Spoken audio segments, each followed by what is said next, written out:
25শে December আমাদের ঠিকানা ছিল মনের বাসা অ্যাগ্রোফার্ম ইকোস্টে, যেটা সুন্দরবনের ঝড়খালিতে। দেখুন, এটা ওদের গোয়াল। ও এখানে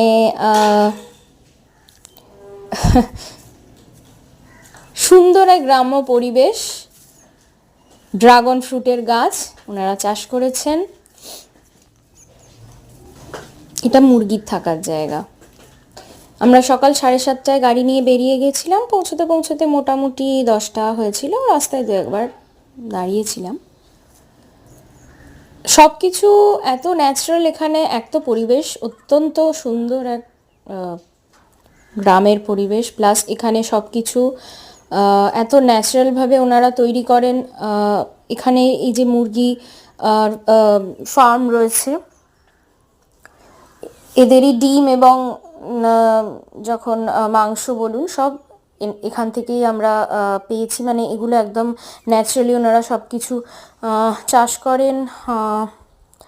পুকুর, এখানে যে পুকুর আছে, পুকুরেই ওনারা মাছ চাষ করেন এবং এই মাছের টেস্ট তো বলে বোঝানো যাবে না, এত ভালো। ভেজিটেবল এনারা চাষ করেন এখানেই, এই ভেজিটেবলই আমরা খেয়েছি এবং বুঝতেই পাচ্ছেন যেহেতু উইদাউট এনি সার, মানে অভূতপূর্ব স্বাদ এবং বলে বোঝানো যাবে না এত ভালো এখানকার হোস্টের ব্যবহার। যিনি ওনার, তিনি নিজেই ছিলেন, তিনি নিজেই ওয়েলকাম করেছিলেন আমাদের।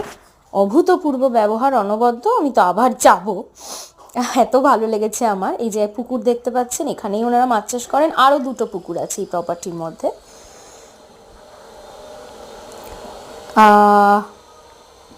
এইটা, এই যে সবজি চাষ করেছেন ওনারা, আরও আছে, সামনে দেখাবো। এটা রান্নাঘর, এখানে আমাদের রান্না হয়েছিল।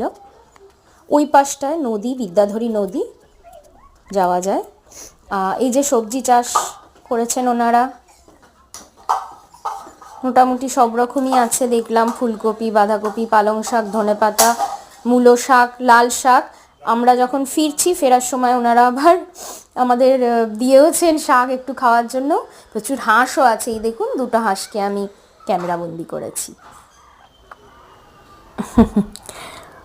বাচ্চাদের নিয়ে গেছিলাম, ওরাও কিন্তু খুব এনজয় করেছে। এটা ছিল আমাদের খাওয়ার জায়গা।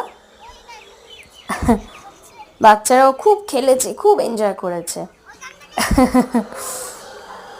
এই যে আমাদের কটেজগুলো দেখলেন, এটা হচ্ছে একটা, এই যে কটেজ থেকেছিলাম। কটেজ, দুটো কটেজ আছে, টোটাল 4টে রুম। এটা একটা বসার জায়গা। পুকুর দেখতে পাচ্ছেন।